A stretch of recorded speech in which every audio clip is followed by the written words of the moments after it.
వీరబాబు సిద్ధాంతి గారిని వేదికపై ఆసీనులు కావాల్సిందిగా ఆహ్వానిస్తున్నాము. వీరిని బట్ట హరిబాబు గారు పుష్పగుచ్చంతో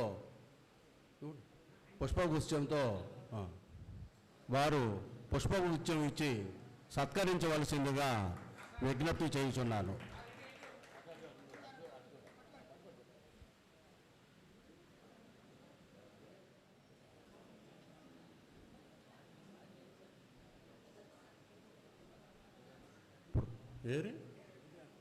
పురుగు వెంకట సుబ్బారావు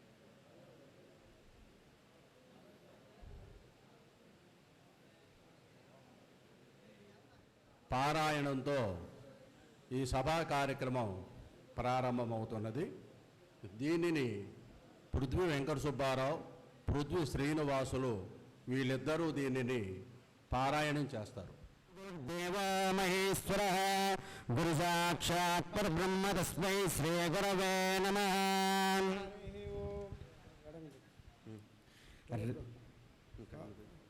ఓం శ్రీ గురుభ్యో నమః. హరి ఓం. రక్ష కొరకు ప్రార్థించగానే కల్పతల్లివిగా మొరాలకించి వచ్చినావి దివ్యకాంతుల మకుటవై. ధనుజులతో పోరాడి నీవు దేవలుని రక్షించినావే. పరమశివుని పత్నివే మా మాతవే చౌడేశ్వరు. పరమ పావన కాశీలోన చాముండిగా నెలకొంటివే. నందరాజు స్నానమాడగా వచ్చినాడే గంగధరికి. మైల వచ్చి పాదుకులకు మహిమ పోవిలపించనే. పరమశివుని పత్నివే మా మాతవే చౌడేశ్వరు. విప్రులను ప్రార్థించగానే విభవమొచ్చెను పాదుకులకు. మహిమ వచ్చిన పాదుకులతో మరల వెళ్ళుచుకోటకు. చాముండి సాక్షిగా వరములిచ్చెదనంచు పలికిన నందుడు. పరమశివుని పత్నివే మా మాతవే చౌడేశ్వరు. కాశీలో నా కరువు రాగా విప్రులు విలపించుచు. నందరాజు వరము తలచి నందవరమునగే గదా. సాక్ష్యమేమని అడిగి రాజు చాముండి దేవియ సాక్ష్యమని. పరమశివుని పత్నివే మా మాతవే చౌడేశ్వరు. చాముండి దేవి సాక్ష్యమివ్వగా వచ్చి నిలిచిని వానివై. నందవరమున కొలువైతివమ్మ భక్తజన చింతామణి. నంద బ్రాహ్మతొగట భక్తులు కొలిచరమ్మా భక్తితో. పరమశివుని పత్నివే మా మాతవే చౌడేశ్వరు. సింధు శైలమునందు నిలచి ఖ్యాతిగా విలసిల్లినావే. కామితములను తీర్చి భక్తుల కల్పతరువై ఉంటువే. పంచపీఠములందు నిలచిన శివుని పట్టపురాణివే. పరమశివుని పత్నివే మా మాతవే చౌడేశ్వరే. ఆమోద పట్టమునందు విలసిన అమ్మ తల్లివి అయితవి. దేవుడు పూజించి నిన్ను దివ్యకాంతి పొందుచు. నీదు వరముతో సూత్ర వస్త్రమునిచ్చినాడే జగతికి. పరమశివుని పత్నివే మా మాతవే చౌడేశ్వరే. శూల ఖడ్గ గదా చక్రము ఆయుధాలుగా పొంది నీవు. సకల జనులను కాచుచు లోక రక్షణ చేసినావే. నిను జ్యోతి రూపిగా కొలుతుమమ్మ జ్ఞాన సంపదినీయవే. పరమశివుని పత్నివే మా మాతవే చౌడేశ్వరే. మాతా చౌడేశ్వరి మాతకే, మాతా చౌడేశ్వరి మాతకే, మాతా చౌడేశ్వరి మాతకే. మన గౌరవనీయులైన మన పురోహిత పరిషత్తు సభ్యులందరికీ శిరస్సు వంచి నమస్కరిస్తున్నాను. మీ చల్లా రామారావు. మీరు ఎంతో దూర ప్రాంతాల నుండి ఎంతో వ్యయ ప్రయాసలు కోర్చి ఈ సభకు మీరు రావటం మా అందరికీ ఎంతో సంతోషదాయకం. ఈ సభను మీరు ఈ దిగ్విజయం చేసినందుకు మేము ఎంతో మీకు కృతజ్ఞతలు ముందుగానే తెలియజేసుకుంటున్నాము. మరి ఈ యొక్క సభ ముఖ్యంగా మన తృతీయ మన పురోహిత పరిషత్తు దినదినాభివృద్ధి చెందటానికి మన యొక్క సభ్యుల యొక్క సలహాలు సూచనలతో మరింత ముందుకు వెళ్ళి మన పురోహిత పరిషత్తుని మరింత బలవత్తరము చేయటానికి ఈ సభకు ప్రధాన ఎజెండాగా దీనిని మనం స్వీకరించి ఈ సభను మనము నిర్వహిస్తున్నాము.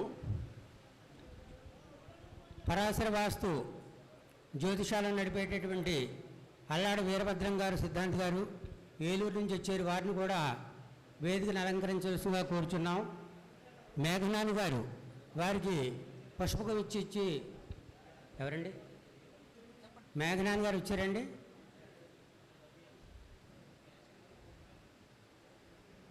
బత్తుల కామరాజు గారిని పుష్పగుచ్చి ఇచ్చి వారిని సత్కరించవలసిందిగా కోరుచున్నాం.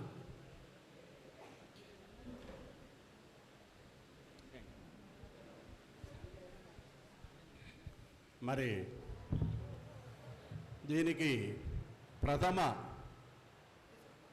ప్రాధాన్యత ఇచ్చి మన సభ్యులందరి యొక్క సలహాలు సూచనలతో మన రాష్ట్ర పురోహిత పరిషత్తుని మరింత ద్విగుణీకృతం చేయడానికి మీ అందరి యొక్క సలహాలు సూచనలను ఆహ్వానిస్తూ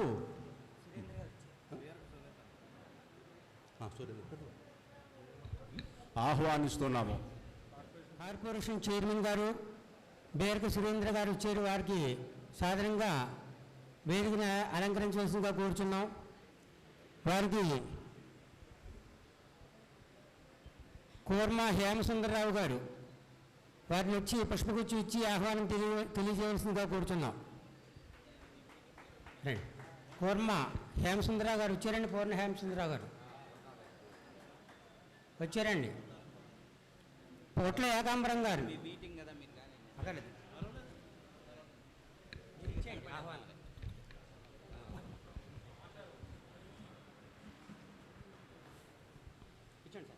కానీ మీరు కానీ కదా డిస్కషన్ చర్చ. రాష్ట్ర నలుమూల నుంచి విచ్చేసిన పండిత పురోహితులకి చీరాల ప్రాంతం తరపున సాదర స్వాగతం పలుకుతూ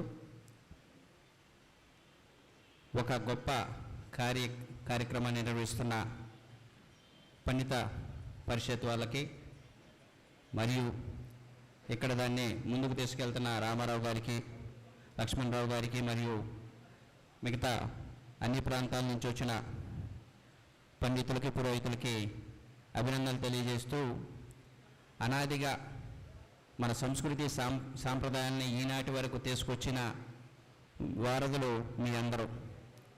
ఎప్పుడో పురాణాలు ఇతిహాసాలు నేటి తరానికి కూడా అందిస్తూ సంస్కృతి సాంప్రదాయాలను మరి ఆచారాలను ఈనాటి వరకు కొనసాగించడానికి ఎంతోమంది వారధులుగా పనిచేసి ఈరోజు మీ ద్వారా ఈ సమాజంలో సంస్కృతి సాంప్రదాయాలు ఆచారాలను నిర్వహించడానికి ఆస్కారం కలుగుతుంది. కాబట్టి మీ అందరికీ ప్రత్యేకంగా అభినందనలు తెలియజేసుకుంటూ మీ కార్యక్రమాన్ని కొనసాగించవలసిందిగా నన్ను ఆహ్వానించినందుకు ప్రత్యేకంగా మీ అందరికి కూడా కృతజ్ఞతలు తెలియజేసుకుంటూ సెలవు తీసుకుంటాను. Thank you.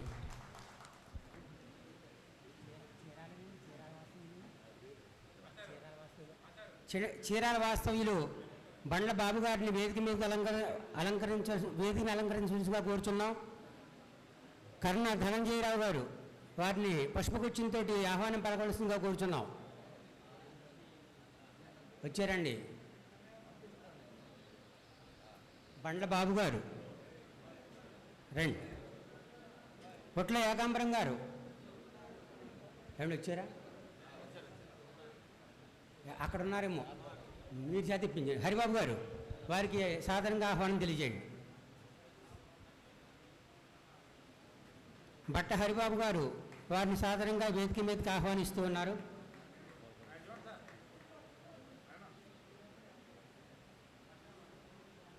కూర్చోండి సార్.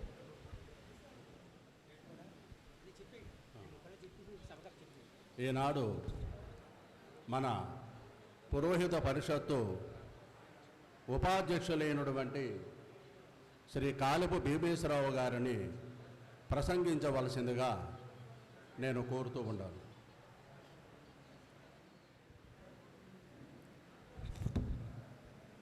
మన కులదేవత శ్రీ చౌడేశ్వరి మాతకు, మన దేవాంగ కులానికి మూలపురుషుడు దేవల మహర్షి వారికి హృదయపూర్వక నమస్కారాలు తెలియజేస్తున్నాను. అలాగే ఈ పరిషత్తు అధ్యక్షులు చల్ల రామారావు గారికి, కోశాధికారి గారు మహాదేవమూర్తి గారికి, అలాగే సెక్రటరీ అంతే కూడా వేదిక నిర్వహించిన పెద్దలందరికీ కూడా నా ధన్యవాదాలు, నా నమస్కారాలు.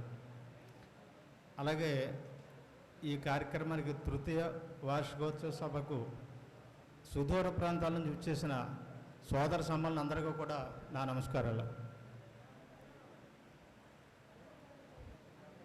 సంఘాలు, సమాజంలో అనేక సంఘాలు ఉన్నాయి. మరి మన దేవాంగ కులంలో పురోహితులు, పండితులు, అర్చకులు, సిద్ధాంత పంచాంగర్తలు కూడా చాలామంది ఉన్నారు. వారందరినీ కూడా ఒక సభావేదిక మీదకి తీసుకొచ్చి ఒక గ్రూపుగా, ఒక సంఘం, ఒక పరిషత్ రిజిస్ట్రేషన్ చేయించిన చల్ల రామారావు గారికి, దొంతంచెట్ట వీరబాబు గారికి నా ప్రత్యేక ధన్యవాదాలు తెలియజేస్తున్నాను. సంఘం శరణం గచ్చామి అన్నాడు బుద్ధుడు. ప్రతి వారికి కూడా సంఘాన్ని ఆశ్రయించి ఉండాలి. అలాగే మన దేవాంగ కులంలో పండితులందరూ, పంచాంగర్తలు అనివ్వండి, పురోహితులు అనివ్వండి, అర్చకులు అనివ్వండి, అందరూ కూడా ఈ సంఘంలో జాయిన్ అవ్వాలి. ప్రతి సమావేశానికి కూడా తప్పనిసరిగా హాజరవ్వాలి. ఐకమత్యమే మహాబలం. ఇది అందరూ పాటించవలసిన అవసరం ఉంది. మన సంఘంలో సామాన్యులాగా అసామాన్యుల వరకు పండిత విలువలు తెలిసిన వారు అందరూ ఇందులో ఉన్నారు. మన గ్రూపులో ఎందరో మహనీయులు ఉన్నారు. అందరూ కూడా విద్యార్థివలిగానే ఉంటూ ఎన్నెన్నో సమస్యలు మనకు అందరికీ కూడా తెలియని సమస్యలు ఉన్నాయి. ప్రాంతాల వారీగా ఒక్కో ప్రాంతంలో ఒక్కో రకం ఉంటుంటాయి.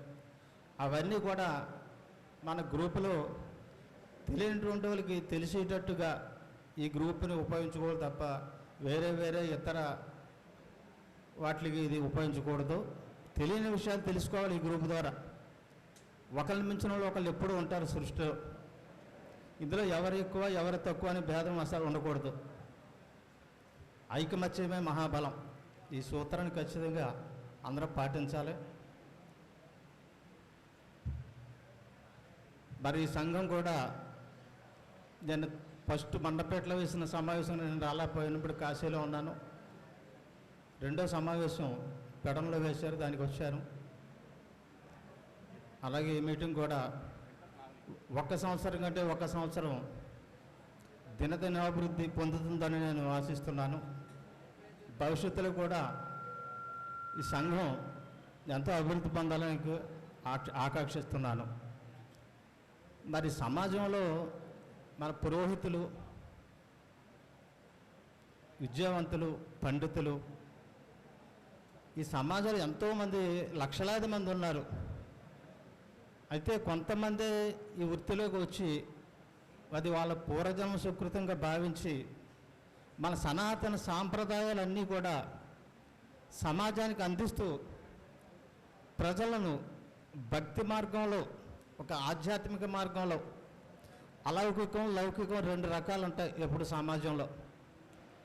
లౌకికం అంటే మన కంటికి కనిపించే అన్ని లౌకికం జీవన విధానంలో. అలౌకికం అంటే కనిపించే ప్రపంచానికి కనపడని శక్తి, ఒక శక్తి నడిపిస్తుంది, అదే అలౌకిక శక్తి. ఆ శక్తిని గూర్చి తెలిపేదే ఈ పురాణాలు, భగవంతుని గురించి తెలిపేసేది పురాణాలు వేదాలు అన్నీ ఉన్నాయి. అవన్నీ సంస్కృతి సాంప్రదాయాలు అంటారు. వాటిని తెలియజేసే విధానం మన పురోహితులు, సిద్ధాంతులు, పండితుల్లో నిమిడీకృతం ఉన్నది. దీనిని మంచి ఇటువంటి విద్యను ప్రజలను సక్రమ మార్గంలో నడిపించడానికి నేటి జీవన విధానం చాలా ఘోరంగా ఉంది. యాంత్రిక జీవనంగా ప్రతి చోట కూడా శత్రుత్వాలు, ద్వేషాలు, అసూయ ఇవన్నీ ఉంటున్నాయి. ఒక ఆధ్యాత్మిక మార్గంలో మా ప్రశాంతత ఇచ్చే మార్గం ఆధ్యాత్మిక మార్గం. అది దైవీ సంబంధం వృత్తుల్లోంచి వస్తుంది. కాబట్టి అటువంటి స్థానంలో మనం ఉన్నాం ఈ రోజున. పురోహిత పరిషత్ పండితులందరూ కూడా ఆ భావాన్ని మనం ఎప్పుడూ అర్థం చేసుకోవాలి. అర్థం చేసుకుంటే మన సభ, మన పరిషత్తు చక్కగా ఉంటుందని నా విన్నపం.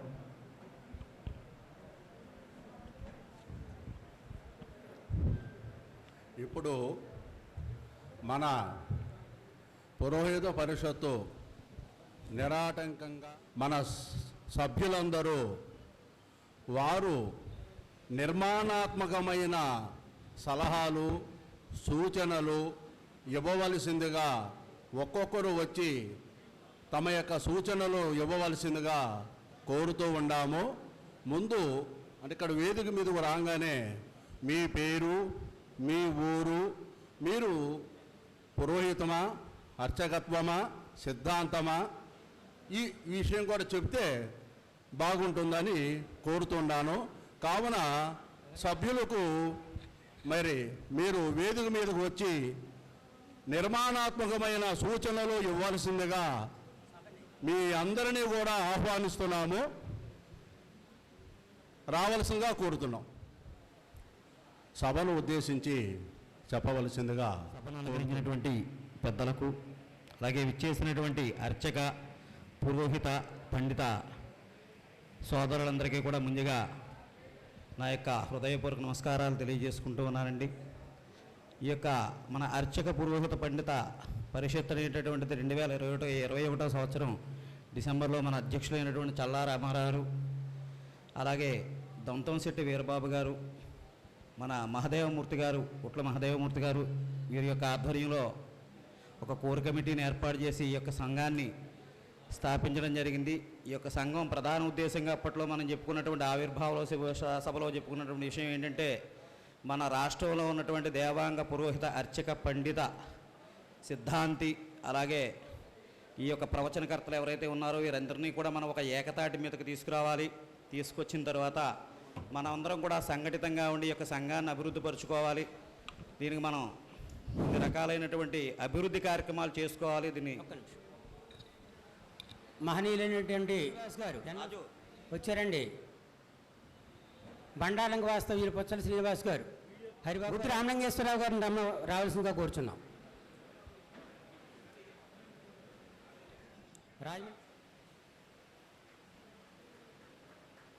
భాగ్యం అనే చెప్పుకోవాలి. ఎందుకంటే ఎంతమంది పెద్దలు మనకు మార్గదర్శకంగా ఉండి అర్చక, పురోహిత పరిషత్తు అలాగే పండిత పరిషత్తుని దిగ్విజయంగా మరి 3వ సంవత్సరం ప్రారంభం అంటే 2 సంవత్సరాలు పూర్తి చేసుకుని 3వ సంవత్సరం మనం ఈ యొక్క సమావేశానికి హాజరవడం, ఈ సంఘం ఇలా దినదినాభివృద్ధి చెందుతూ ఉండాలని చెప్పేసి మనసా వాచా కర్మన కోరుకుంటూ ఉన్నానండి. అలాగే ఏదో చిన్న సూచనలు అడిగారు, మీ యొక్క సలహాలు కూడా చెప్పమన్నారు. కాబట్టి అధ్యక్షుల వారి అనుమతితో నాకున్నటువంటి అభిప్రాయం, ఏదో మన సంఘం తరపున ఏదో ఒక 230 మందో 40 మందో సభ్యులు ఉన్నాం. మరి సంఘ సభ్యత్వం మనం సంవత్సరానికి ఒకసారి 240 రూపాయలు తీసుకుంటూ ఉన్నాం. అంటే ఒక నెలకి 20 రూపాయలు అయింది.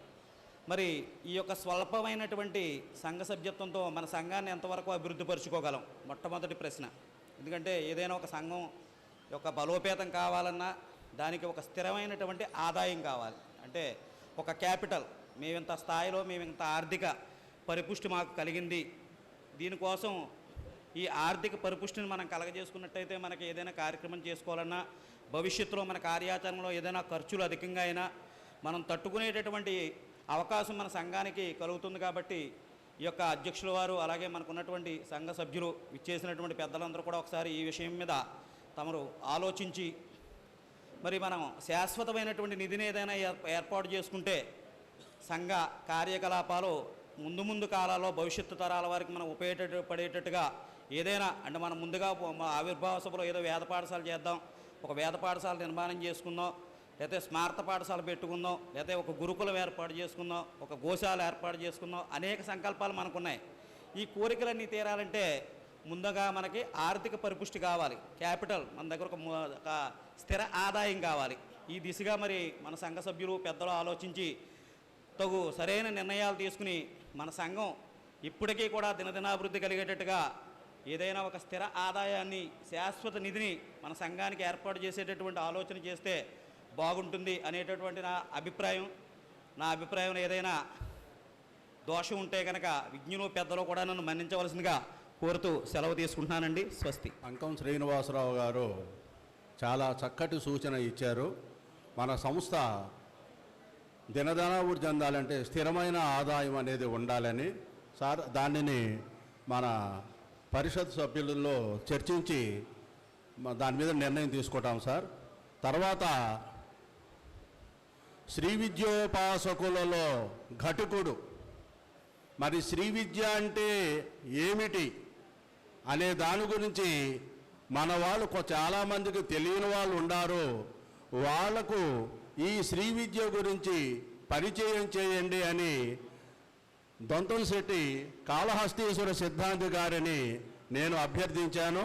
వారు దానికి అంగీకరించి శ్రీ విద్య మీద మీకు పరిచయం కలగజేయడానికి వారు సిద్ధంగా ఉన్నారు. మరి కాళహస్తి సిద్ధాంతి గారు ఈ విషయమై మాట్లాడవలసిందిగా నేను దయానందపురి స్వామీజీ వారి ఆంతరంగిక శిష్యులైనటువంటి శ్రీ డి శివశంకరప్ప గారు వేదిక మీదకి రావాల్సిందిగా కోరుతున్నాము.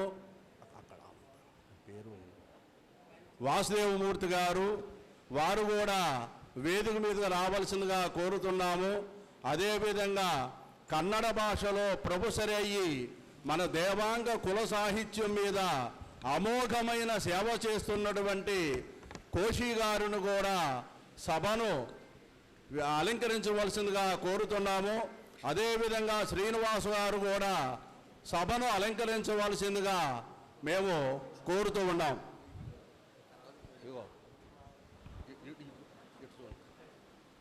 వీరు కన్నడ భాషలో ప్రొఫెసరు, మన దేవాంగ కుల సాహిత్యం మీద నిరంతరంగా అవిరళంగా కృషి చేసి మన సాహిత్యాన్ని ఒక విధంగా ఉన్నత స్థాయికి తీసుకుపోవడానికి రేయింబవుళ్ళు కష్టపడతా ఉన్నటువంటి దివ్యమైన భవ్యమైన వ్యక్తి మన కోశీ గారు. వారికి కరతల ధ్వనులతో వారిని మనం ఆహ్వానించమని కోరుతూ ఉన్నాము. అట్లానే స్వామీజీ వారి ఆంతరంగ శిష్యుడైనటువంటి శ్రీ డి శివశంకరప్ప గారు వారు కూడా వేదికను తమ సీటును ఆశీర్వవలసిందిగా కోరుతూ ఉన్నాము. అదేవిధంగా మరొక స్వామీజీ వారి ఆంతరంగ శిష్యుడు వాసుదేవమూర్తి గారు కూడా తమ యొక్క ఆసనాన్ని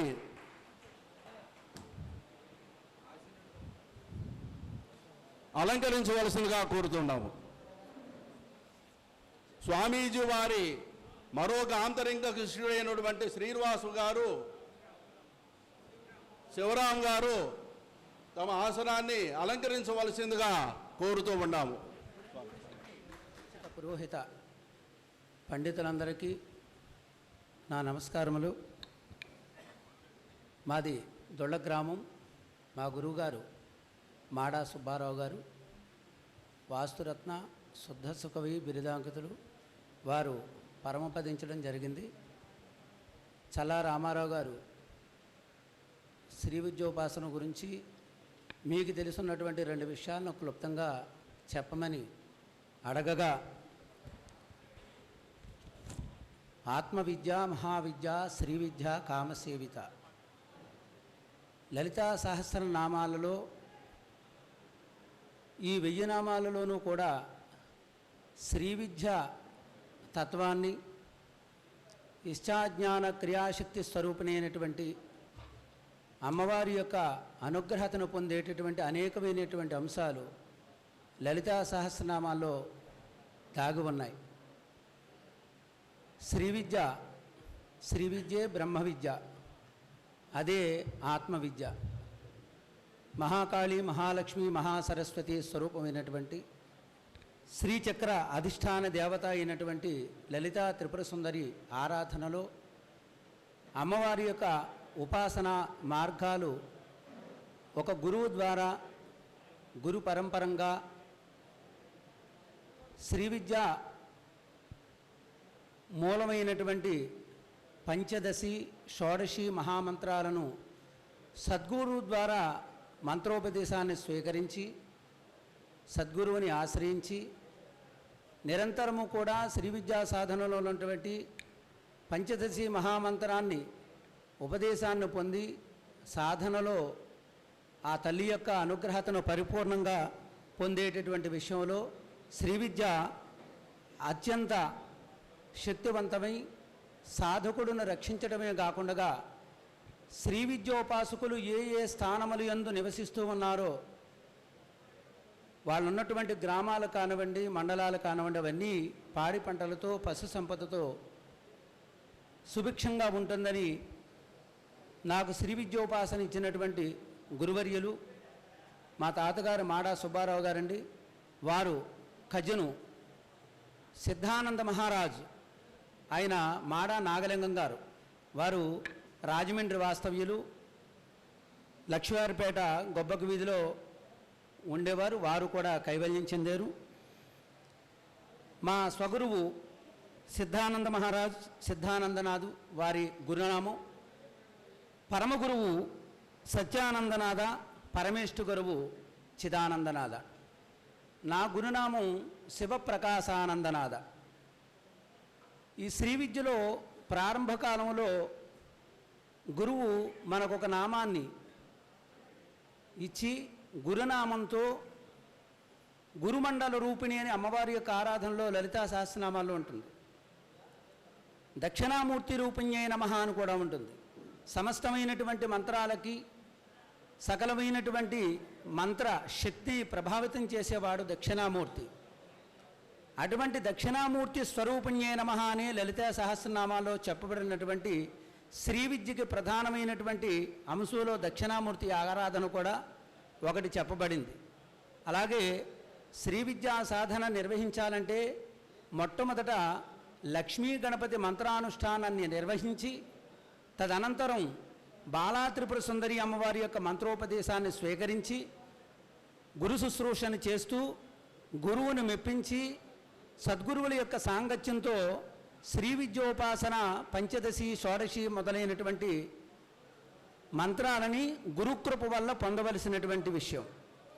ఇది శ్రీ విద్యోపాసన చెయ్యాలనుకున్నా, శ్రీచక్రార్చన చేయాలనుకున్నా మనం తప్పించినంత మాత్రాన అది మనకు లభించేది కాదు. ఒక సద్గురువు మనకి లభించాలంటే ఇది పూర్వజన్మలో చేసినటువంటి పుణ్యఫలం వల్ల మాత్రమే గురువు ద్వారా దైవం మంత్రాధీనం, మంత్రం గురువు యొక్క ఆధీనం. అంటే దైవ సంబంధమైనటువంటి అనుగ్రహత, ప్రసన్నత, దైవ బలం చేకూర్చాలంటే ఆ దైవశక్తి గురువు ఆధీనంలో ఉన్నందువల్ల సద్గురువుల యొక్క అనుగ్రహత మనకి పూర్వజన్మానుసారంగా లభిస్తుందనేది మా గురువుల ద్వారా నేను తెలుసుకున్నటువంటి విషయం.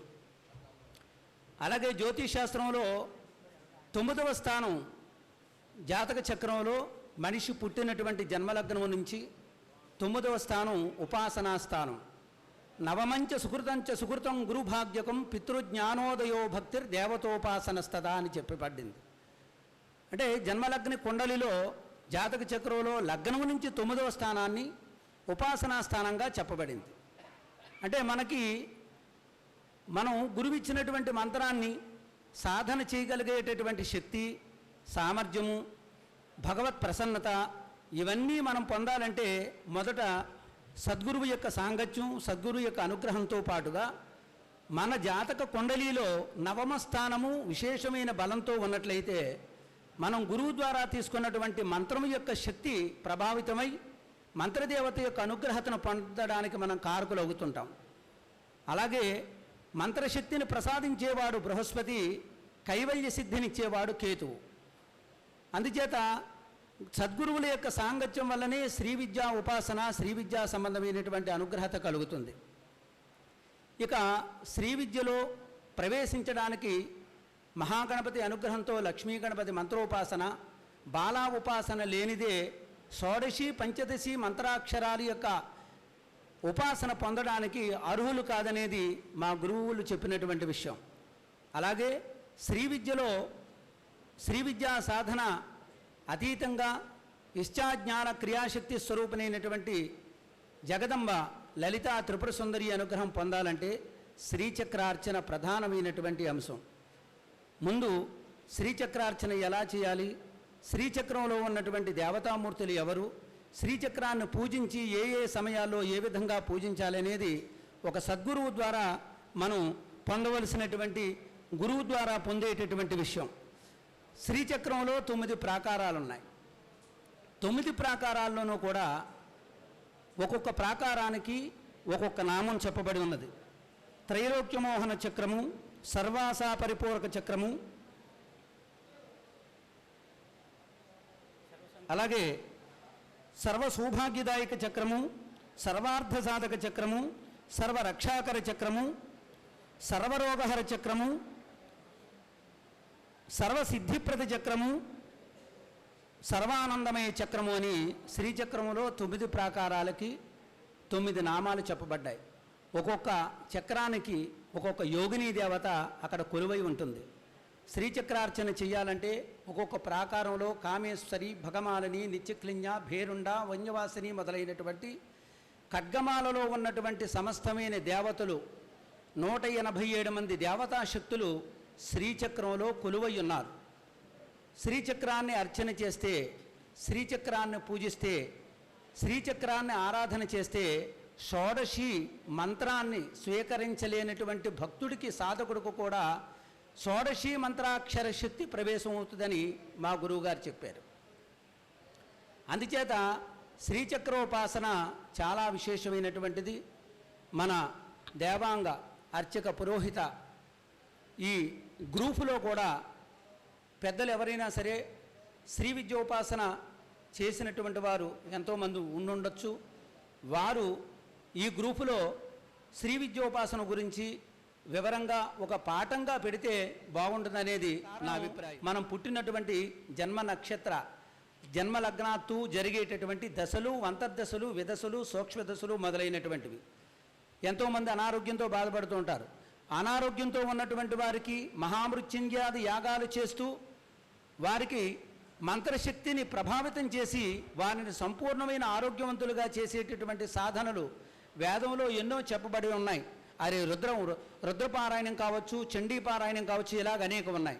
అందుచేత ఈ గ్రూపులో వీలైతే ఈ జ్యోతిషాస్త్రాన్ని కూడా పరిచయం చేసి దానికి తగినటువంటి సమాచారాలు, తగినటువంటి సూచనలు, ఇంకా ఎంతోమంది మాలాంటి విద్యార్థులు ఈ గ్రూప్లో ఉన్నారు.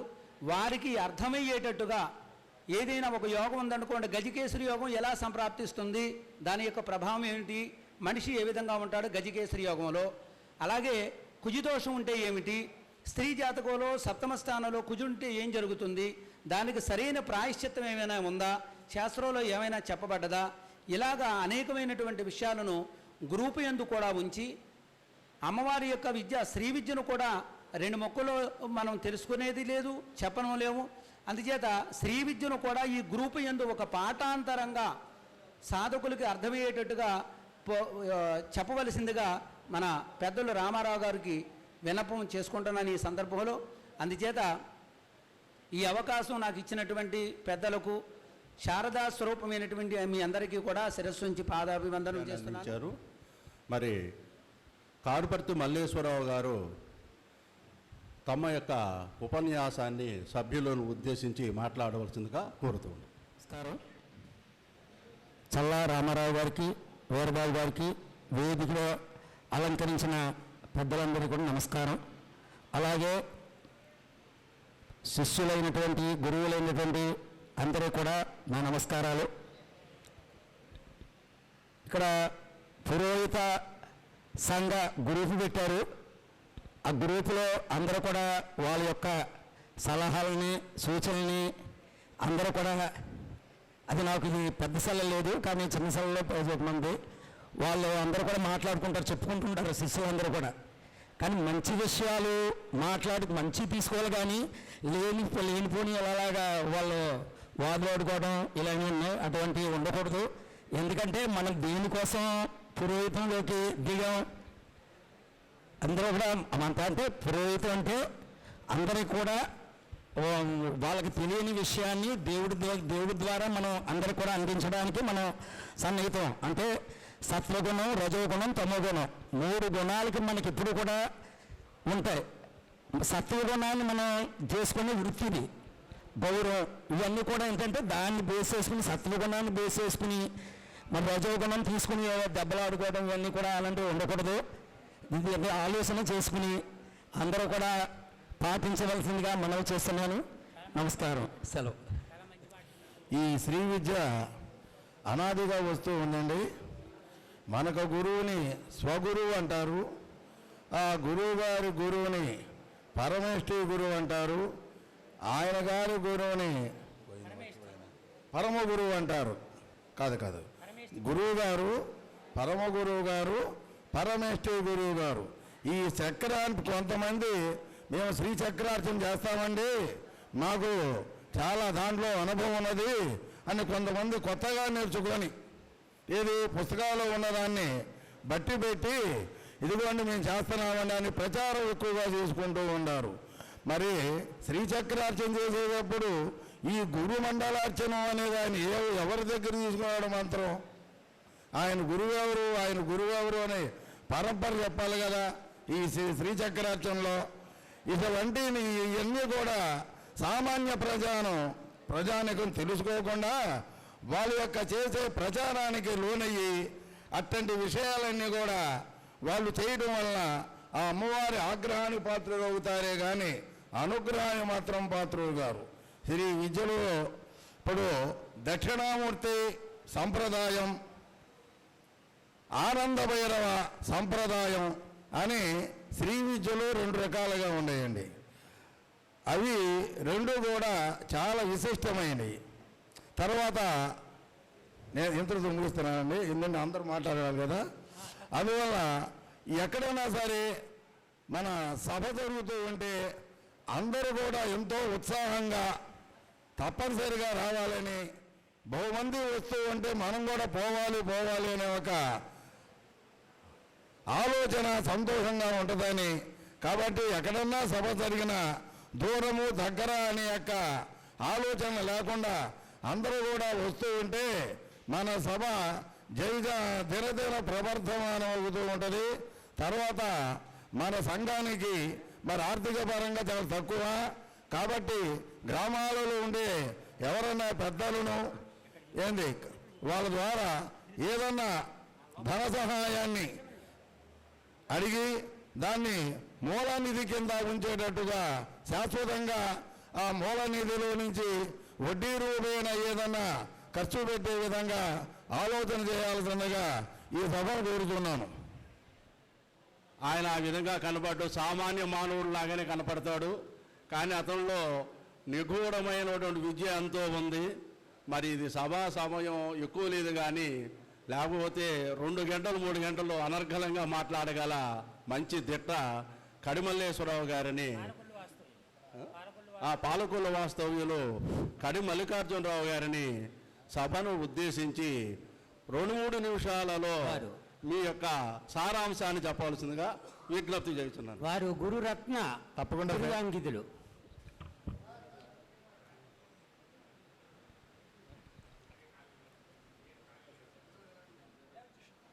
స్టేజ్ మీద ఉన్నటువంటి పెద్దలైనటువంటి అందరికీ కూడా, అలాగే స్టేజ్ ముందున్నటువంటి సభాసభ్యులకు అందరికీ కూడా నా హృదయపూర్వక నమస్కారాలు. ముఖ్యంగా ఇది 3వ సమావేశం. నేను మొదటి సమావేశానికి హాజరవ్వలేదు, 2వ సమావేశం అలాగే 3వ సమావేశానికి ఇక్కడ రావడం జరిగింది. అంతకుముందు ఫస్ట్ సమావేశం జరిగినప్పుడు యాక్చువల్గా ఏమైందంటే అసలు ఇదొక మన సిద్ధాంత పురోహిత సభ ఉంది అనే విషయం కూడా నాకు తెలియదు. యాక్చువల్గా నేను పాలకల్లో ఉంటాను.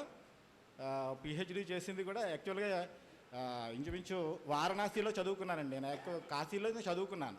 కాశీలో కేదార్ ఘాట్లో ఉంటూ అర్చకుడిగా చేస్తూ, ఒక పూజారి గారికి అర్చకుడిగా చేస్తూ అక్కడ జ్యోతిష్ శాస్త్రం సచ్చిదానంద గురూజీ అనే ఆయన దగ్గర జ్యోతిష్ శాస్త్రాన్ని అభ్యాసం చేశారండి. తర్వాత జ్యోతిష్ శాస్త్రం అక్కడ నేర్పిన తర్వాత ఆయన నన్ను మళ్ళీ కాశీలో లేదు నాన్న, నీకు నువ్వు వెళ్ళి నీ పుట్టిన ఊరు చుట్టుపక్కలే ఉండు, అక్కడ నీకు వాస్తుకు సంబంధించినటువంటి విషయాలు చెప్పే ఒక ఆయన తగులుతారు, అది నేర్చుకోమని చెప్పారు. నిజంగా ఆయన చెప్పినట్టు నేను ఒక అద్దెలు తీసుకుని అక్కడే ఉన్నాను. వాస్తు నేర్పే సిద్ధాంతి గారు పక్కనే దొరకడం, అక్కడే సెటిల్ అయిపోయారండి. 25 సంవత్సరాలుగా పాలకుల్లో ఉంటున్నాను. చుట్టూ కూడా అందరూ ఇది చాలా విశేషంగా ఆదరిస్తూ ఉంటారు. పర్వాలేదు. జ్యోతిష్ శాస్త్రం గురించి నేను సభకులకు ఏం చెప్తానంటే, జ్యోతిష్ శాస్త్రానికి సంబంధించినటువంటి అసలు శాస్త్రం ఏమిటి, మనం దానివల్ల ఏం పొందొచ్చు. జ్యోతిష్ శాస్త్రం మహాపుణ్యం, ప్రత్యక్షం అపిగోపితం, చంద్రార్కౌ సాక్షినౌ తత్ర సరౌత స్మార్తాది సాధనం, ఆద్య సిద్ధాంత సంజ్ఞక, ద్వితీయో జాతక స్కంద, తృతీయో సంహిత వైహ. 3 రకాలుగా జ్యోతిష్ శాస్త్రం ఉంటుందండి. ఈ శాస్త్రాన్ని అభ్యాసం చేస్తే పుణ్యం వస్తుంది. ఏం పుణ్యం అంటే, శాస్త్రాధ్యయనమే సహజంగా పుణ్యప్రదమైంది. మనం పుణ్యం ప్రత్యేకంగా చేయక్కర్లేదండి. ఇప్పుడు ఇక్కడ ఉన్న వాళ్ళందరూ కూడా సహజ సిద్ధంగా పుణ్యం చేస్తూ ఉన్నట్టే. ఎందుకంటే అధ్యయనం పుణ్యం, అభ్యాసం పుణ్యం, శాస్త్రాభ్యాసం మహాపుణ్యం, శాస్త్రాభ్యాసం నేర్పడం మహాగర్వకారణం అండి. అంటే అభ్యాసం చేయడం పుణ్యం, అభ్యాసం చేసింది నేర్పడం మహాపుణ్యంగా మనం చెప్పుకోవచ్చు. దీనికి ఒకే ఒక్క చిన్న ఉదాహరణగా చెప్తాను మీకు. మనకి వశిష్ఠుల వారు, విశ్వామిత్రుల వారు, 2 మహర్షులు మీ అందరికీ తెలిసిందే, సుపరిచితులు.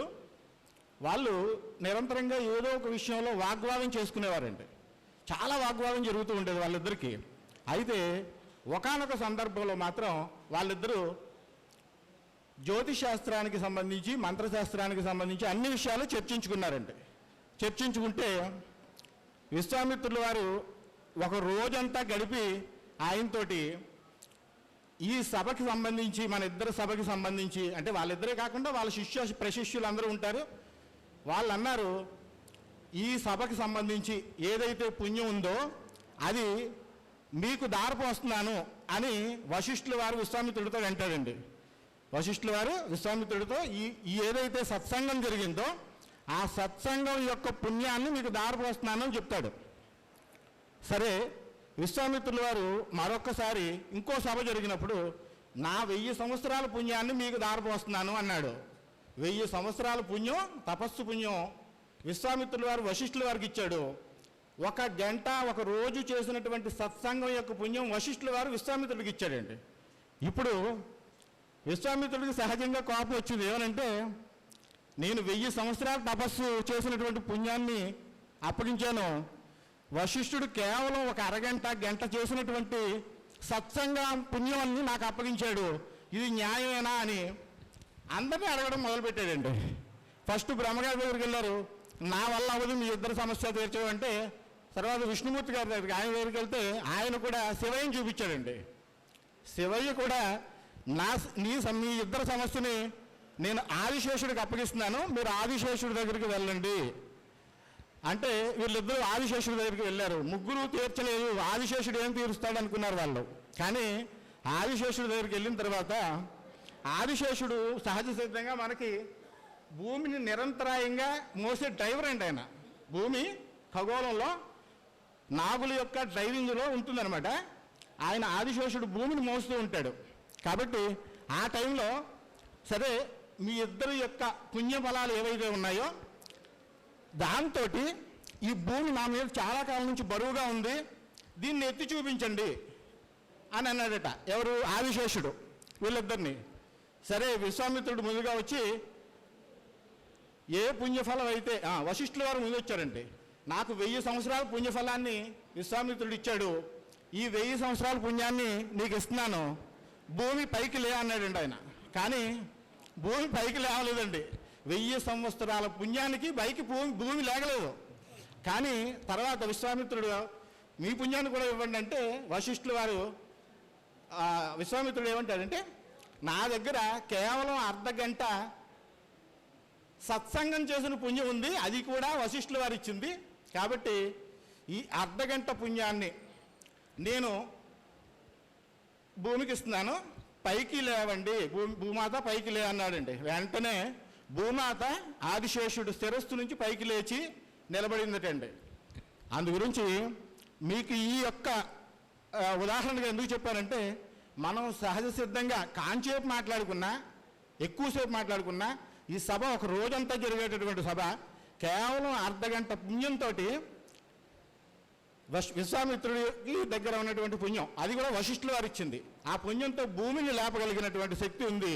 కాబట్టి ఈ పుణ్యం, మనం చేసేటటువంటి ఈ పుణ్యం కూడా మనందరికీ ఉపయోగపడాలని, అలాగే జ్యోతిశాస్త్రం అనేది మహాపుణ్యం కాబట్టి ఈ పుణ్యం కూడా మనందరికీ ఉపయోగపడాలని, అలాగే జ్యోతిశాస్త్రం గురించే కాకుండా సత్సంగత్వే నిస్సంగత్వం, నిస్సంగత్వే నిర్మోహత్వం, నిర్మోహత్వే నిశ్చలతత్వం, నిశ్చలతత్వే జీవన్ముక్తి. అంటే కేవలం సత్సంగం చేయడం వల్ల మన మనసులో ఉన్నటువంటి చెడు భావనలు తొలుగుతాయి, నిస్సంగత్వం వస్తుంది, నిస్సంగత్వం వల్ల నిర్మోహత్వం వస్తుంది, నిర్మోహత్వం వల్ల మోహం లేనటువంటి ధనం వస్తుంది, నిర్మోహత్వే నిశ్చలతత్వం. మనసుకి నిశ్చలతత్వం ఎప్పుడైతే వచ్చిందో అదే జీవన్ముక్తి అని మనకి శాస్త్రవచనం. కాబట్టి మనందరం సత్సంగం చేస్తున్నాం, జ్యోతిశాస్త్ర సత్సంగం, అలాగే వేద శాస్త్ర సత్సంగం.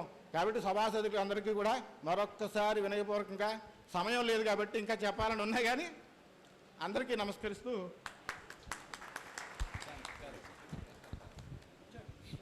థ్యాంక్స్ అండి మల్లేశ్వరరావు గారు. ఇప్పుడు కవి, పురోహితుడు, సిద్ధాంతి అయినటువంటి పెడల వాస్తవ్యులైన బల్లా విశ్వనాథ్ గారిని మరి సభను ఉద్దేశించి, సమయం ఇవ్వట్లేదు స్వామి, 3 నిమిషాలలో సభను అలంకరించినటువంటి పెద్దలందరికీ కూడా నమస్కారాలు తెలియజేస్తున్నాను. ఇప్పుడు నేను చెప్పబోయేటటువంటి అంశం మనం నిరంతరం ఉపయోగించేటటువంటి పంచాంగాన్ని గురించి. పంచాంగ ఫలం: తిథి శ్రియమాప్నోతి వారాదాయుష్యవర్ధనం, నక్షత్రం హరతే పాపం, యోగాద్రోగ నివారణం, కరణం కార్యసిద్ధించ పంచాంగ ఫలముత్తమం. శుభతిథి ఐశ్వర్యాన్ని కలిగిస్తుంది, వారం ఆయుష్ని కలిగిస్తుంది, నక్షత్రం పాపాన్ని హరిస్తుంది, యోగం రోగాన్ని నివారిస్తుంది, కరణం కార్యాన్ని సిద్ధింపజేస్తుంది. ఇది పంచాంగ ఫలితం. తిథివార నక్షత్ర యోగ కరణాలు ఈ 5ంటిని కలిపి పంచాంగం అంటారు. ఈ వాటిని మనం ఈ విధంగా చూడాలి. తిథి సూర్యచంద్రుల కలయికను అనుసరించి శుక్ల పాడ్యమి నుండి అమావాస్య వరకు గల దూరాన్ని పాడ్యమి, విద్యా వంటి తిథులతో లెక్కిస్తారు. శుక్లపాడ్యం నుండి పూర్ణిమ వరకు గల 15 తిథులు శుక్లపక్షం అవుతుంది. పూర్ణిమ తరువాత వచ్చే బహుళపాడ్యం నుండి అమావాస్య వరకు గల 15 తిథులు కృష్ణపక్షం అవుతుంది. ఈ 30 తిథులతో కూడుకుని ఉన్నదే చాంద్రమానం. వారం సూర్యోదయం నుండి తిరిగి సూర్యోదయం వరకు గల కాలాన్ని ఒక రోజు అంటారు. ఆదివారం నుండి వరుసగా 7 రోజులను ఒక వారంగా పరిగణిస్తాం. నక్షత్రం చంద్రగతిని ఆధారంగా చేసుకొని అశ్వని మొదలు రేవతి వరకు గల 27 నక్షత్రాలతో సంచరించు కాలం. యోగం రవిచంద్రుల కలయికే యోగం. విశ్వంబాది 27 యోగములు వరుసగా నిర్ణయించారు. కరణం చంద్రగతిని అనుసరించి భవాది 11 కరణాలుగా వర్గీకరించారు. వరుసగా తిథులలో సగభాగంగా లెక్కిస్తారు. అసలు మనం కాలం అంటే ఏమిటో ఈ పంచాంగంలో వివరించబడింది. అదౌ కాలం పరీక్షేత్ తతై కర్మాణి కారయేత్. కాలాన్ని అనుసరించి కర్మలు చేయాలి. అంటే ఏ సమయంలో ఏ కార్యక్రమాలు చేయాలో శాస్త్రాలు నిర్దేశించాయి. కాలాన్ని సద్వినియోగపరుచుకుంటూ కర్తవ్య నిర్వహణ కావించేవారే విఘ్నులు. కనుకనే కాలస్వరూప స్వభావాల జ్ఞానం కలిగిన వారినే మహర్షులు అంటాం, మహాత్ములు అంటాం. ఇంతటి మహిమాన్వితమైనటువంటి కాలాన్ని గురించి అధర్వణ వేదం ఈ విధంగా చెప్పింది. కాలం అశ్వోపహతి సప్తరశ్మి, సహస్రాక్షో అజరో భూరిరేత, తమారోహంతి కవయో తత్తస్య శక్రభువనాని విశ్వ. సహస్ర నేత్రాలతో భూమిపై జరిగేటటువంటి సమస్త కర్మలకు ప్రత్యక్ష సాక్షి కాలం. విశ్వంలోని ప్రతి జీవి కాలాధీనమై వర్తించవలసిందే. కాలమని అశ్వాన్ని జ్ఞానులు శ్రేష్ఠులు మాత్రమే స్వారీ చేయగలుగుతారు. కాలం అమేయం అమోఘం, అంది అందక ఊరించే నవోడ చేలాంచలం. కాలం సమస్త జీవకోటి జీవన గతిగమనాలను నిర్దేశించే మహేంద్రజాలం. ఎవరికైతే ఉన్నత లక్ష్యం ఉంటుందో వారు సమయాన్ని సరిగ్గా వినియోగించి కాలాన్ని సైతం జయించగలుగుతారు. కాలం పరమేశ్వర స్వరూపం కనుక అఖండమైనది, విభజించడానికి అవకాశం లేనిది. కానీ కార్యస్వరూపం చేత క్షణములు, గటికలు, దినములు మొదలుగు అనంత భేదాలు. అందులో కర్మాచరణ నిమిత్తం సంకల్పాలు చెప్పుకోవడానికి వీలుగా ప్రధాన భేదాలు 6.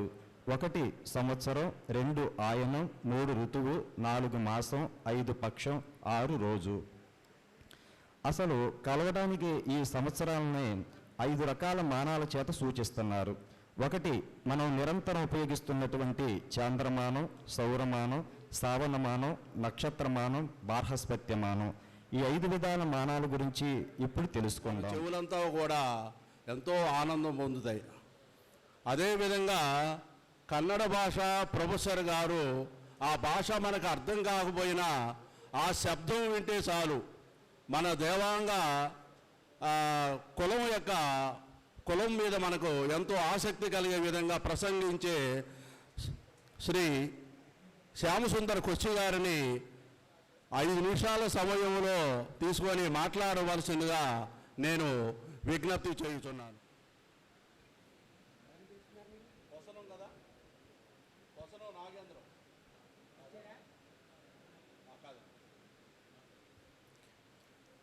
ಎಲ್ಲ ಹಿರಿಯರಿಗೂ ನನ್ನ ನಮಸ್ಕಾರಗಳು. ನನಗೆ ತೆಲುಗು ಭಾಷೆ ಬರದೇ ಇರುವುದರಿಂದ ಅನಿವಾರ್ಯವಾಗಿ ನಾನು ಕನ್ನಡದಲ್ಲಿ ಮಾಡ್ತಾಯಿದ್ದೀನಿ. ಸಮಯದ ಅಭಾವ ಇರೋದರಿಂದ ಕೆಲವು ಸಂಗತಿಗಳನ್ನು ತಮ್ಮ ಮುಂದೆ ಇಡೋದಕ್ಕೆ ನಾನು ಇಷ್ಟಪಡ್ತಾ ಇದ್ದೀನಿ. ಒಂದು, ಕಾಶ್ಮೀರದಿಂದ ಕನ್ಯಾಕುಮಾರಿಯವರೆಗೂ ಹಬ್ಬಿದಂಥ ದೇವಾಂಗ ಜನಾಂಗದ ತಾತ್ವಿಕ ಸಿದ್ಧಾಂತ, ಧಾರ್ಮಿಕ ನಡೆನುಡಿ ಯಾವುದು? ದೇವಾಂಗರು ಶೈವರು ಅಥವಾ ವೈಷ್ಣವರು ಯಾರು? ನಾವು ವಿಭೂತಿಯನ್ನು ಧರಿಸ್ತೀವಿ, ಗಂಧವನ್ನು ಧರಿಸ್ತೀವಿ, ಕುಂಕುಮವನ್ನು ಧರಿಸ್ತೀವಿ. ಪ್ರಾದೇಶಿಕವಾಗಿ ಅಲ್ಪ ಸ್ವಲ್ಪ ಬದಲಾವಣೆಗಳನ್ನು ಬಿಟ್ಟರೆ ಅಖಿಲ ಭಾರತದುದ್ದಕ್ಕೂ ಕೂಡ ಇರುವಂಥ ಒಂದೇ ಒಂದು ಸೂತ್ರ ಅಂದರೆ ಅದು ನಮ್ಮ ಕುಲದೇವತೆ ಆದಿಶಕ್ತಿ ಬನಶಂಕರಿ ಚೌಡೇಶ್ವರಿಯನ್ನು. ಕುಲದೇವತೆ ಆದಿಶಕ್ತಿ ಬನಶಂಕರಿ ಅಂತ ಒಪ್ಪಿದ ಮೇಲೆ ನಾವು ಶೈವರಾಗೋದು ಹೇಗೆ ಅಥವಾ ವೈಷ್ಣವರಾಗೋದು ಹೇಗೆ? ಈ ಸಮಸ್ಯೆ 25 ವರ್ಷಗಳ ಹಿಂದೆ ನನ್ನನ್ನು ಸಂಶೋಧನೆಗೆ ತೊಡಗಿಸಿತು. ಹಾಗಾದರೆ ನಾವು ಯಾರು? ಶೈವರಿಗೆ ಒಂದು ಸ್ಪಷ್ಟವಾದಂಥ ಧಾರ್ಮಿಕ ಮಾರ್ಗ ಇದೆ, ನಡೆನುಡಿ ಇದೆ. ಅವರು ವಿಭೂತಿ ಧರಿಸ್ತಾರೆ, ಇಷ್ಟಲಿಂಗವೋ ಅಥವಾ ಸ್ಥಾವರ ಲಿಂಗವನ್ನು ಉಪಾಸನೆ ಮಾಡ್ತಾರೆ. 36 ಶೈವಾಗಮಗಳನ್ನು ಅವರು ದೇವಸ್ಥಾನದಲ್ಲಿ ವೈಯಕ್ತಿಕವಾಗಿ ಮದುವೆ ಇತ್ಯಾದಿ ಸಂದರ್ಭಗಳಲ್ಲಿ ಅದನ್ನು ಪಾಲಿಸ್ತಾರೆ. ವೈಷ್ಣವರು ಕೂಡ ಹಾಗೆ ವೇದಗಳಿಂದ ಹಿಡಿದು ಮುಂದೆ ಬಂದಂಥ ವೈಖಾಸ ಆಗಮನಗಳನ್ನು ಕೂಡ ಪೂಜಾ ಪದ್ಧತಿಯನ್ನು ಅನುಸರಿಸ್ತಾರೆ. ಹಾಗಾದರೆ ಈ ದೇವಾಂಗರಿಗೆ ಏನಿದೆ?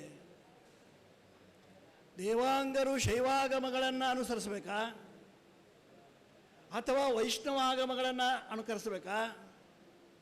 ನಾವು ವಿಭೂತಿ ಧರಿಸ್ಬೇಕಾ, ಗಂಧ ಧರಿಸ್ಬೇಕಾ, ಅಥವಾ ಗಂಧ ಧರಿಸೋದಾದರೆ ಉದ್ದ ಧರಿಸ್ಬೇಕಾ ಅಥವಾ ಅಡ್ಡ ಧರಿಸ್ಬೇಕಾ? ಕುಂಕುಮ ಹಚ್ಚೋದಾದರೆ ಉದ್ದ ಹಚ್ಚಬೇಕಾ ಅಥವಾ ಚುಕ್ಕೆ ಟೈಪ್ ಹಚ್ಚಬೇಕಾ? ಈ ಎಲ್ಲ ಸಮಸ್ಯೆಗಳು ನನ್ನನ್ನು ಕಾಡ್ತಾ ಇದ್ವು. ಸತತ 25 ವರ್ಷಗಳ ಕಾಲ 4 ವೇದಗಳನ್ನು, ಋಗ್ವೇದದ 10,363 ಋಕ್ಕುಗಳನ್ನು ಸೇರಿಸಿ ಅಥರ್ವಣ ವೇದವನ್ನು ನಮ್ಮವರು ಸೇರಿಸೋದಿಲ್ಲ. ಋಗ್ ಯಜುರ್ ಸಾಮ ಅಂತ ಮುಗಿಸ್ಬಿಡ್ತಾರೆ. ಹಾಗಿದ್ದರೂ ಕೂಡ ಅಥರ್ವಣ ವೇದವನ್ನೂ ಓದಿ 10 ಉಪನಿಷತ್ತುಗಳನ್ನು ತಿರುಹಾಕಿ ಆರಣ್ಯಕಗಳನ್ನು ಮುಗಿಸಿ ರಾಮಾಯಣ ಮಹಾಭಾರತಗಳನ್ನು ಓದಿ ಮನು ಯಾಜ್ಞವಲ್ಕ ಸ್ಮೃತಿಗಳನ್ನು ತಿರುಹಾಕಿ ಕೊನೆಗೆ ಸಂಸ್ಕೃತದ ನಾಟಕ ಕಾವ್ಯಗಳನ್ನು ಎಲ್ಲ ಸುತ್ತಾಕಿದರೂ ಕೂಡ ನನಗೆ ದೊರೆತಂಥ ಉತ್ತರ ಶೂನ್ಯ. ನಮ್ಮ ದೇವಾಂಗದ ಮೂಲ ಪುರುಷ ದೇವಲನ ಕತೆ ಬ್ರಹ್ಮಾಂಡ ಪುರಾಣದಲ್ಲಿ ಬರ್ತದೆ ಅಂತ ಎಲ್ಲರೂ ಹೇಳ್ತಾರೆ. ನಾನು ಆ್ಯಕ್ಚುಲಿ ಚಿರಾಲಕ್ಕೆ ಬಂದದ್ದು ಮಹಾವಿದ್ವಾಂಸರಾದಂಥ ಚಲ್ಲಾರಾಮನು ಹುಡುಕೊಂಡು ಬಂದದ್ದು. ನನ್ನ ಅನುಮಾನಗಳನ್ನು ಅವರು ಪರಿಹರಿಸ್ತಾರೆ ಖಂಡಿತ ಅಂತಾಗಿ ಭಾಳ ವರ್ಷಗಳಿಂದ ಭೇಟಿ ಆಗಬೇಕಾಯ್ತು. ಅದು ನಮ್ಮ ಸ್ನೇಹಿತರಾದಂಥ ವಾಸುದೇವ ಮೂರ್ತಿ ಶಿವಶಂಕರಪ್ಪ ಅವರಿಂದ ಕೂಡಿತು. ಅವ್ರು ಹುಡುಕೊಂಡು ಬಂದೆ.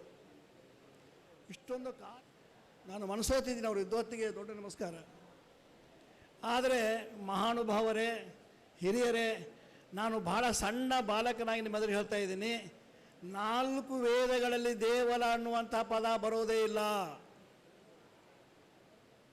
ನಾನು ಭಾಳ ಧೈರ್ಯವಾಗಿ ಹೇಳ್ತಾ ಇದ್ದೀನಿ. ಆದರೆ ಹಾಗಂತ ನೀವು ವೇದಗಳನ್ನೆಲ್ಲ ಅರ್ಥ ಮಾಡ್ಕೊಂಡಿದ್ದಾರೆ ಅಂದರೆ ಇಲ್ಲ, ಖಂಡಿತವಾಗಿಲ್ಲ. ನಾನು ವೇದಗಳು ಓದಿದ್ದು ಹೇಗೆ ಅಂದರೆ ದೇವಲ ಅನ್ನೋ ಪದ ಬರ್ತದ, ದೇವಲ ಅಷ್ಟೇ ನೋಡಿದ್ದೀನಿ. ಬೇರೆ ಯಾವುದನ್ನು ನಾನು ಅರ್ಥ ಮಾಡ್ಕೊಂಡಿಲ್ಲ. ಆದರೆ 4 ವೇದಗಳಲ್ಲಿ ಎಲ್ಲ ಇಡೀ ಸಂಸ್ಕೃತ ವಾಗ್ಮಯದಲ್ಲಿ ದೇವಲ ಅನ್ನುವಂಥ ಪದ ಎಲ್ಲಿಯೂ ಬರೋದಿಲ್ಲ. ಕೇವಲ ಭಗವದ್ಗೀತೆಯಲ್ಲಿ ಮಾತ್ರ ಬರ್ತಾನೆ ದೇವಲ. ಅದು ಅಸಿತ ದೇವಲ. ನಮ್ಮ ಮೂಲ ಪುರುಷ ದೇವಾಂಗ ದೇವಲನಿಗೂ ಅಸಿತ ದೇವಲನಿಗೂ ಸಂಬಂಧವೇ ಇಲ್ಲ. ಆತ ಬೇರೆಯೇ. ಹಾಗಾದರೆ ಈ ಕತೆ ಹೇಗೆ ಹುಟ್ಟಿತು? ನಾನು ನಿನ್ನ ಚಲ್ಲಾರಾಮರವ್ರಿಗೆ ಹೇಳಿದೆ, ನಿಮ್ಮಂಥ ವಿದ್ವಾಂಸರೆಲ್ಲ ಸುಳ್ಳು ಹೇಳ್ತಾ ಇದ್ರಿ, ಸುಳ್ಳು ಹೇಳ್ಕೊಂಡು ನಮ್ಮನ್ನು ಮೋಸ ಮಾಡಿದ್ರಿ ನೀವೆಲ್ಲ. ಬ್ರಹ್ಮಾಂಡ ಪುರಾಣ ಎಲ್ಲಿದೆ ಬ್ರಹ್ಮಾಂಡ ಪುರಾಣ?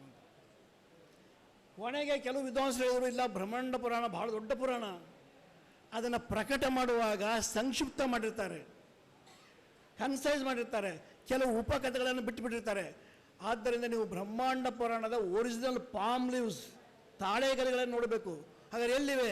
ಗೋರಖ್ಪುರಕ್ಕೆ ಹೋಗಿ 1 ತಿಂಗಳಿದ್ದು ಅವ್ರು ಭಾಳ ಚೆನ್ನಾಗಿ ಕಂಪ್ಯೂಟರೈಸ್ ಮಾಡಿದ್ದಾರೆ ಎಲ್ಲಗಳನ್ನ. ಎಲ್ಲ ಹುಡುಕಾಡಿದ್ರು ಸಿಗಲಿಲ್ಲ. ಕೊನೆಗೆ ಅವರು ಹೇಳಿದರು, ಎಲ್ಲ ವಿದ್ವಾಂಸರು, ನಿರಾಶರಾಗಬೇಡಿ, ಬ್ರಹ್ಮಾಂಡ ಪುರಾಣಕ್ಕೆ 2 ವರ್ಷನ್ ಇದೆ. ಒಂದು ಉತ್ತರಾದಿ, ಇನ್ನೊಂದು ದಕ್ಷಿಣಾದಿ. ನಮ್ಮಲ್ಲಿ ಉತ್ತರಾದಿ ಹಸ್ತಪ್ರತಿಗಳು ಮಾತ್ರ ಇವೆ, ದಕ್ಷಿಣಾದಿ ಹಸ್ತಪ್ರತಿಗಳು ತಂಜಾವೂರಿನಲ್ಲಿವೆ, ಅಲ್ಲಿ ಹೋಗಿ ಅಂದು. ಸರಿ, ತಂಜಾವೂರಿಗೆ ಹೋದೆ, ಸರಸ್ವತಿ ಲೈಬ್ರರಿಯಲ್ಲಿ. ಅಲ್ಲಿ 1 ತಿಂಗಳ ಅಧ್ಯಯನ ಮಾಡಿದ್ರು, ಅಲ್ಲಿಯೂ ಸಿಗಲಿಲ್ಲ. ಅಂದರೆ ಬ್ರಹ್ಮಾಂಡ ಪುರಾಣಸ್ಸೇ ಅನ್ನುವಂಥದ್ದು ಸುಳ್ಳು, ಇದು ಸಿಗೋದಿಲ್ಲ. ಸಂಸ್ಕೃತದ ಯಾವ ವಾಗ್ಮಯದಲ್ಲೂ ಸಿಗೋದಿಲ್ಲ. ದಯವಿಟ್ಟು ನಾನು ಇವತ್ತು ಎಲ್ಲ ವಿದ್ವಾಂಸರು ಹೇಳ್ತಾ ಇದ್ದೀನಿ, ನಿಮಗೆಲ್ಲಾದರೂ ಸಿಕ್ಕರೆ ದಯವಿಟ್ಟು ನನಗೊಂದು ರೆಫರೆನ್ಸ್ ಕೊಡಿ. ಅದು ಕಾವ್ಯ ಇರ್ಬೋದು, ನಾಟಕ ಇರ್ಬೋದು, ವೇದ ಇರ್ಬೋದು, ಉಪನಿಷತ್ತು ಇರ್ಬೋದು, ಅರಣ್ಯಕ ಇರ್ಬೋದು, ಸ್ಮೃತಿ ಇರ್ಬೋದು, ಏನೇ ಇರ್ಬೋದು. ಎಲ್ಲಾದರೂ ನಿಮಗೆ ಈ ದೇವಲ ಅನ್ನುವಂಥ ಪದ ಸಿಕ್ಕರೆ ದಯವಿಟ್ಟು ತಿಳಿಸಿ. ಇದು ಒಂದು. ಎರಡನೇದು, ನಾನು ಹೇಳಿದೆ ನಮ್ಮ ಧರ್ಮ ಯಾವುದು ಅಂತ. ನನಗೆ ಕರ್ನಾಟಕದಲ್ಲಿ ಶೈವ ಮತ್ತು ವೈಷ್ಣವ ಧರ್ಮವನ್ನು ಅನುಸರಿಸುತ್ತಿರುವಂಥ ದೇವಾಂಗರಲ್ಲಿ ಘರ್ಷಣೆ ಆಗಿದೆ, ಗುದ್ದಾಟ ಆಗಿದೆ, ಹೊಡೆದಾಟ ಆಗಿದೆ, ಕೊಲೆಗಳಾಗಿವೆ. ಒಬ್ಬರನ್ನು ಇನ್ನೊಬ್ಬರು ಖಂಡಿಸಿ ಪುಸ್ತಕ ಬರೆದಿದ್ದಾರೆ. ಲಿಂಗಧಾರಣ ಅಬದ್ಧಂ, ಜನಿವಾರ ಧಾರಣ ಅಬದ್ಧಂ. ಇವ್ರ ಮೇಲೆ ಅವರು, ಅವ್ರ ಮೇಲೆ ಇವರು ಪುಸ್ತಕ ಬರೆದಿದ್ದಾರೆ. ಆದರೆ ಇವತ್ತು ನನಗೆ ಸ್ಪಷ್ಟವಾಗಿದೆ, ಸೂರ್ಯಪ್ರಕಾಶದಷ್ಟೇ ನಾನು ಖಚಿತವಾಗಿ ಯಾವ ಸಭೆಯಲ್ಲೂ ಹೇಳಬಲ್ಲ ನಿಂತುಕೊಂಡು, ದೇವಾಂಗದವರು ಶಾಕ್ತರು, ಶಕ್ತಿಯ ಉಪಾಸಕರು.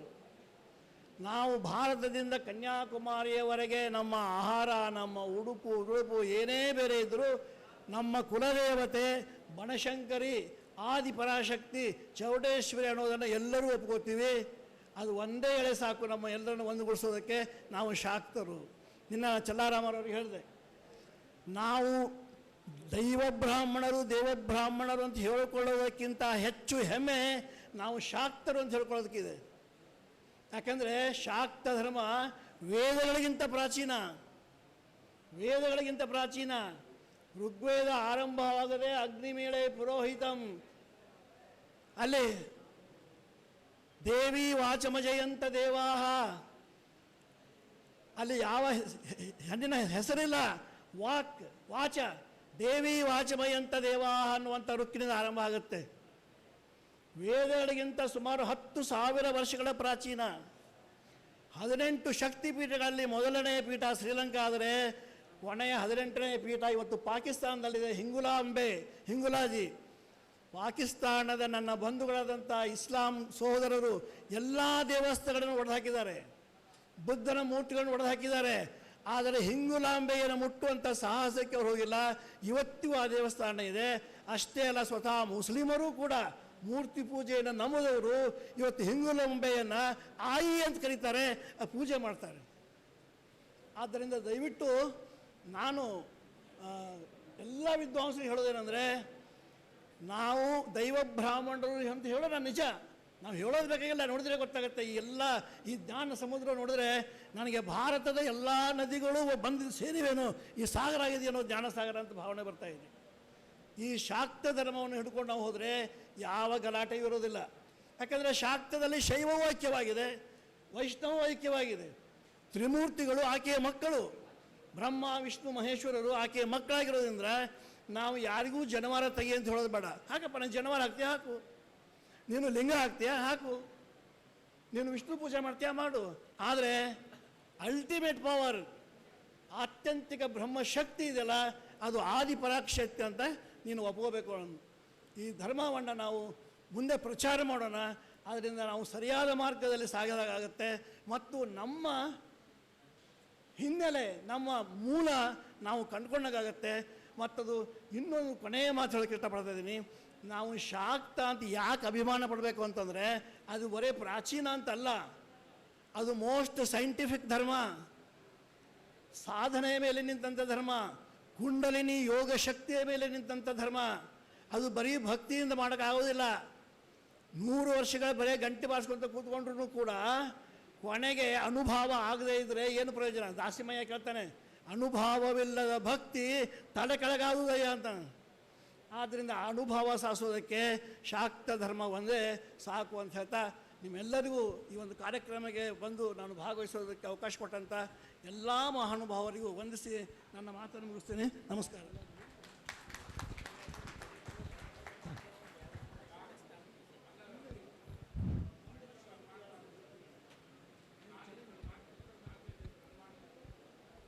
సారు శ్యామసుందర కొచ్చి గారు మాట్లాడిన విషయంలో సారాంశం ఏమంటే,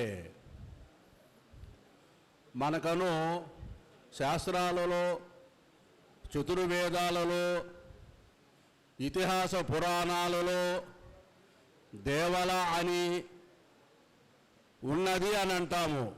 కానీ సంస్కృత సాహిత్యంలో వాటి రుజువులు మనము చూపించలేకపోతున్నాము. అందువలన మన యొక్క చరిత్ర చాలా వెనకబడిపోయినది. ఇతరుల ముందు మనము గొప్ప వంశమని చెప్పుకోవడానికి అవకాశం లేకుండా పోయింది అని వారు చెప్పిన యొక్క ఉపన్యాసంలోని సారాంశం.